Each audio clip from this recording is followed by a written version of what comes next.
दिल्ली आतंकी हमले से जुड़ी हुई आज की सबसे बड़ी खबर। सूत्रों के मुताबिक ब्लास्ट से कुछ घंटे पहले फरीदाबाद में जो अमोनियम नाइट्रेट बरामद हुआ था उसे अल-फलाह यूनिवर्सिटी के पास ही एक चक्की में पीसा जाता था और फिर वहीं से बम बनाने का कच्चा माल निकलता था। फरीदाबाद के धौज गांव में मिली स्टील की इस चक्की से आतंकी अमोनियम नाइट्रेट पीसते थे और उसी जगह से मिली इस इलेक्ट्रॉनिक मशीन के जरिए अलग अलग मेटल्स को पिघलाया जाता था। ये काम मुजम्मिल एक कैब ड्राइवर के घर पर करवाता। उसकी निशानदेही पर ही अल-फलाह यूनिवर्सिटी से लगे धौज गांव में ड्राइवर के घर से दोनों सामान बरामद हुए। धौज गांव से 4 किलोमीटर दूर फतेहपुर तगा गांव में 10 नवंबर को अमोनियम नाइट्रेट की 50 बोरियां मिली थी। सूत्रों के मुताबिक अब साफ हो गया है कि एक गांव से अमोनियम नाइट्रेट लाकर मुजम्मिल दूसरे गांव की चक्की में उसे पिसवाता था और उसके पाउडर से बम बनाया जाता था। देखिए, आतंकी हमले के केस में गिरफ्तार डॉक्टर्स के फोन का डेटा भी निकाल लिया गया है। सूत्रों के मुताबिक इनमें कई बड़े खुलासे हुए हैं। सूत्र जानकारी दे रहे हैं कि जांच एजेंसीज ने डॉक्टर मुजम्मिल, आदिल, शाहीन और इरफान के फोन का डिलीटेड डेटा रिकवर कर लिया है। इसमें अकेले मुजम्मिल के मोबाइल फोन में आतंकियों से जुड़े हुए करीब 200 वीडियो मिले हैं। इनमें मसूद अजहर, आतंकी असगर, उसके साथ जैश के कमांडर और ISIS से जुड़े हुए आतंकियों के जहरीले भड़काऊ भाषण शामिल। 200 में से 80 वीडियो में आतंकी ट्रेनिंग और बम बनाने की तकनीक थी। कुछ वीडियोस ऐसे भी थे जिसमें केमिकल रिएक्शन से जुड़े हुए रिसर्च पर बात हो रही थी। और सबसे खतरनाक बात तो यह है कि मुजम्मिल के फोन से दिल्ली, यूपी और मुंबई के धार्मिक स्थलों और भीड़ भाड़ वाले मार्केट के वीडियो भी बरामद हुए हैं। देखिए, मुजम्मिल के साथ उसकी साथी डॉक्टर शाहीन के फोन की भी जांच हुई है। सूत्रों के मुताबिक जब उसके फोन का डेटा निकला तो बहुत बड़ा खुलासा हुआ। पता चला कि शाहीन आतंकियों की फंडिंग में मेन रोल निभा रही थी। सूत्रों के मुताबिक डॉक्टर शाहीन भारत में आतंकी गतिविधियों में शामिल लोगों के लिए पैसे जुटाने का काम करती थी। इसके लिए डिजिटल मनी बिटकॉइन के जरिए पैसों का ट्रांसफर होता था। शाहीन को जैश-ए-मोहम्मद और अल-कायदा के हैंडलर बिटकॉइन के जरिए 9 लाख रुपए भेजते थे। फिर शाहीन यहाँ 10 से ज्यादा अकाउंट्स में उन पैसों को डाला करती थी। इसके अलावा हवाला के जरिए भी शाहीन के पास 6 लाख से ज्यादा रुपए आए। ये पैसे सऊदी अरब, तुर्की और सीरिया की तरफ से आए थे। इतने पैसों से भी शाहीन का काम नहीं होता था। वो आतंकियों के लिए और पैसे जमा करने की नियत से लोगों से चंदा मांगा करती थी। शाहीन लोगों से मुसलमानों के सस्ते इलाज के लिए अस्पताल बनवाने के नाम पर पैसे लिया करती थी। इसके अलावा अपनी कमाई से भी 4 लाख रुपए वो आतंकियों के लिए अलग से निकाल कर रखती थी। सूत्रों के मुताबिक NIA ने बीते 10 दिनों में जो जांच की है उसमें एक पैटर्न नजर आया। जांच में पता चला है कि आतंकी हमले के सभी आरोपी ऑर्गेनाइज तरीके से काम कर रहे थे। जैसे किसी दफ्तर में काम होता है, ठीक वैसे ही इन्होंने भी अपने अपने काम फिक्स किए हुए थे। जैसे शाहीन का काम था पैसे इकट्ठा करना, हैंडलर जो उसे पैसे देते वो उसे संभालती थी। उमर का काम था उन पैसों से विस्फोटक और केमिकल खरीदना, फिर उसे बैठकर हमले के लिए तैयार करना। फिदायीन हमले के लिए गाड़ियां खरीदने की जिम्मेदारी भी उसे ही मिली हुई थी। मुजम्मिल के पास अमोनियम नाइट्रेट का जखीरा जमा हो ही रहा था। बाकी आरोपियों की भूमिका की भी जांच अब की जा रही है।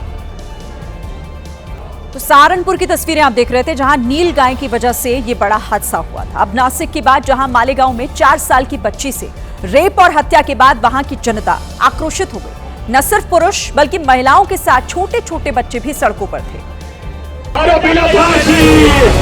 हाथों में बैनर और तख्तियां लेकर हजारों सड़क पर उतरे और पूरे मालेगांव को बंद कर दिया। इस प्रदर्शन में बड़ी संख्या में महिलाएं भी शामिल हुई। उनके हाथों में फांसी की मांग वाली तख्तियां थीं। महिलाएं अपने छोटे छोटे बच्चों को लेकर सड़क पर थीं।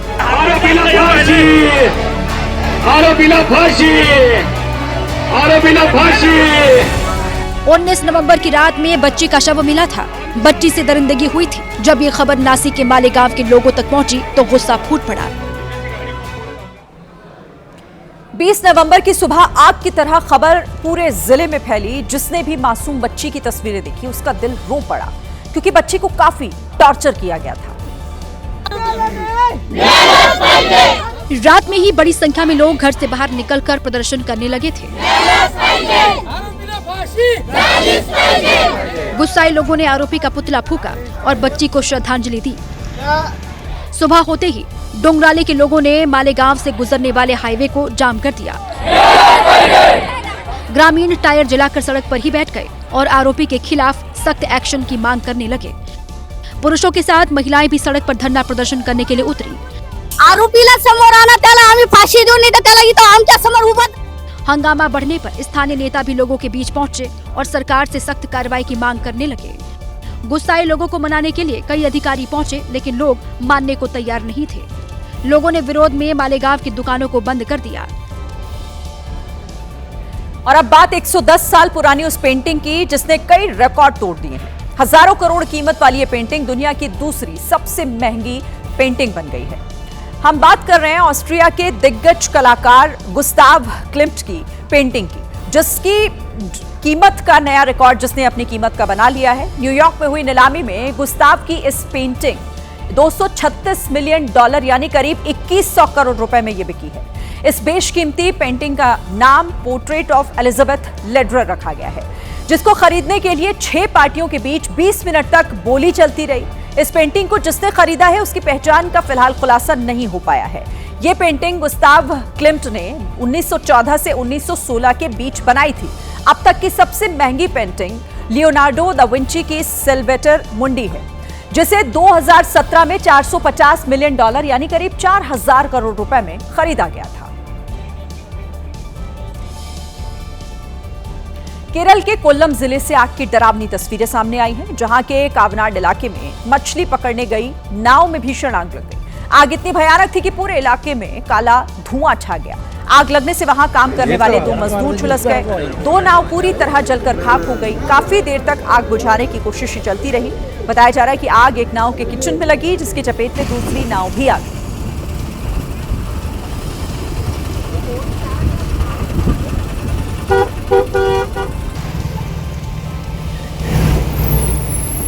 तो केरल के कोल्लम में यह हादसा हुआ है, जब नाव में आग लगी। बताया जा रहा है कि नाव के किचन में यह आग लगी थी।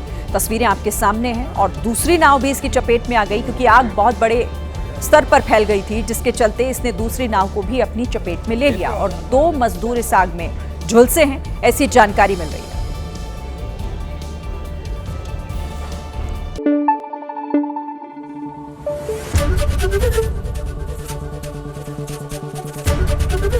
एबीपी न्यूज आपको रखे आगे।